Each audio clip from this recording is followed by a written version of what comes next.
Hey guys, so basically I'm going to start this video off like this. Based on where I grew up and my social circle environment, it led me to think and feel different things. And I don't feel that the things that I was thinking and the way that I was thinking was serving me, okay? So it wasn't until I started to change my environment and social circle where people started to give me knowledge and information. And one of the bits of knowledge and information that someone gave me was a book, okay? And it's probably one of the most valuable things or one of the most life-changing events that anyone could have done for me by literally giving me a book. Yeah, and through the series of books that I'm going to, start to talk about, especially certain elements of the books that I'm going to talk about, I'm going to just kind of let you know the information that I found, which changed my paradigms, changed the way that I think, the way that I move, the way that I process information, the way that I handle myself in social environments, for the betterment of myself. Okay, so one of the books that someone gave to me was 7 Habits of Highly Effective People by Steve Covey. Okay, and I just want to share some of the tips with you and my opinion on my thoughts on the tips, just to kind of elaborate it more, because everybody,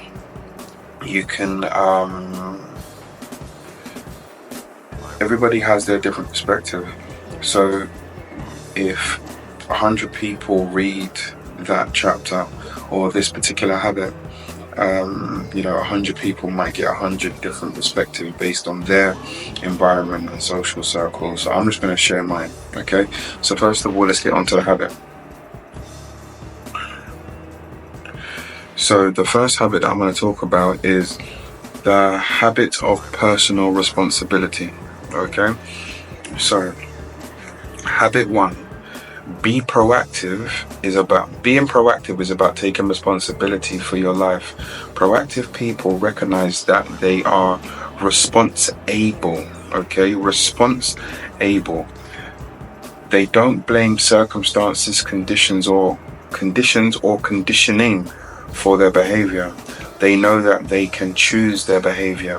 Reactive people, on the other hand, are often affected by their physical environment. They find external sources to blame for their behavior. If the weather is good, they feel good. If it isn't, it affects their attitude and performance, and they blame the weather. All these external forces act as stimuli that we respond to. Between the stimulus and the response is our greatest power. We have the freedom to choose our response. We have the freedom to choose our response. We are response-able, okay? One of the most important things we choose is what we say.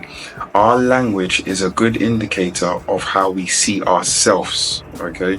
So you got to be careful of the things that you say and how you say it. Do you know what I mean? Because you are listening. The things that you say, if you say it repetitiously, you are listening, okay? A proactive person uses proactive language. I can, I will, I prefer, etc. A reactive person uses reactive language. I can't, I have to, if only. Reactive people believe they are not responsible, okay? So reactive people don't take responsibility, okay? They believe that whatever's going on, they lack the responsibility, they lack the control, okay? So reactive people believe that they are not responsible for what they say and do. They have no choice. Proactive people focus their efforts on their circle of influence. They work on the things that they can do something about: health, children, or problems at work. Reactive people focus their efforts on their circle of concern, things over which they have little or no control over, like the national debt, terrorism, or the weather. Gaining awareness of the areas in which we expand our energies is a giant step in becoming proactive. So being proactive is not being reactive, is to know that, listen, we can control, or we have some level of control on how we react to things. We are not controlled by our emotions. And this is one of the things that I had to learn. I had to learn that just because of my upbringing, my circumstances, or what's going on, I cannot use those things as a scapegoat. Okay, so someone says something to me and I punch him in the face, but I had to. No, that person took control over me because I wasn't in control of me. You know what I mean? They took control over me. You know what I mean? And you can't allow yourself to be controlled by someone else or your emotions. Do you know what I mean? And if I did act reactive and I did put my hands on that person, I need to understand that, listen, that was my fault.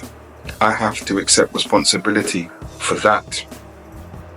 Do you get it? Now, so, once I, realized that I am able to control my response on certain situations, it changed my paradigm and my upbringing, my environment, my social circle, whatever. It shouldn't play a part, and it shouldn't be a scapegoat. Just because I was raised a certain way, it doesn't justify certain actions or reactions. Do you know what I mean? You cannot blame circumstances, conditions, or conditionings. All right, you are not working on the problem. Just like what the law said, or the habit said. Some people here are controlled by the weather. If the weather is good, they feel good. If the weather is bad, they feel terrible. How can you allow something external from you that you can't control to control you? It doesn't make sense. Like, it really doesn't make sense. That literally is a form of weakness. Do you know what I mean? Like, let's be proactive and we work on the things that we can control. But a lot of people, they put all their energy into things that they cannot control. Like, ever. They can never control the weather, but you're allowing the weather to affect you. And this is one of the reasons why I don't watch the news, because you watch the news and something happens in the news and then you're like, man, I wish I could do something. But to be fair, there's not a great deal you can do. So you really should be working and focusing on the things that you can control within your household. Now, there are ways that you can make your circle of concern, the things that you're concerned about, your circle of influence, okay?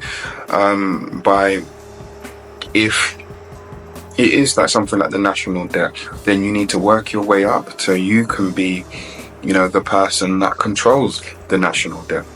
You know what I mean? But again, that is still, if you're concerned about it and you're 16 years old, then you need to go through the certain courses and the channels for you to get into the parliamentary position where you can do these changes. But until then, there's nothing you can do. You cannot control it.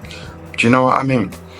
So yeah, listen, I hope this habit, because I read it to you guys and I hope you understood it. All right, but then I would like to know in the comments below what you took from the habit.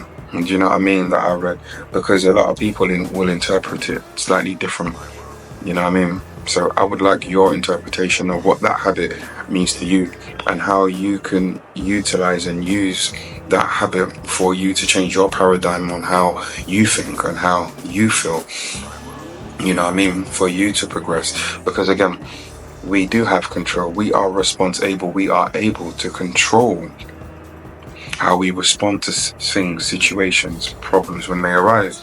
But we can't just surrender to the problems and act like savages and animals. Do you know what I mean? Do you get it? Anyway, signing this video off here, guys. Be sure to like, comment, subscribe. Leave your comments down below. Let me know your thoughts. Alright.